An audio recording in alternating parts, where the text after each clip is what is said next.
প্ৰথমতে মোৰ এই প্ৰেমিক হৃদয়ত তোমাৰ প্ৰতি অনবৰতে বৰষি থকা মৰম বোৰ ল'বা। নাজানো কেতিয়াৰ পৰা তুমি মোৰ জীৱনৰ এটি নিশেষ কবিতা হৈ পৰিলা। নাজানো কেতিয়াৰ পৰা তুমি মোৰ হৃদয়ৰ এটি গোপনীয় অনুভৱ হৈ পৰিলা। এতিয়া জানা, তোমাৰ প্ৰতি থকা মোৰ অনুভৱ আৰু বেবেৰিবাং আৱেগবোৰৰ প্ৰেমত পৰিব ধৰিছোঁ লাহে লাহে। ভাল লাগিব ধৰিছে তোমাৰ প্ৰতি লিখা মোৰ এই আধৰুৱা কবিতাবোৰ। তুমি কাষেৰে পাৰ হৈ গ'লে তোমাক চুই যোৱা বতাহজাকে মোক তোমাৰ সুবাস দিয়ে। তুমি দূৰত থাকিলে চকুৱে যিমান দূৰ সম্ভৱ তোমাক চাব বিচাৰে। পিছে বকুলৰ দেশতে তোমাক প্ৰথম দেখা।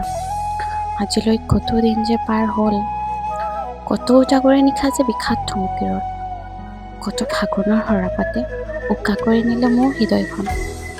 তথাপিও চোৱা, আজি সোণাৰুৰ দেশতো তোমাক বিচাৰি হাপাত উৰি খাই ফুৰোঁ।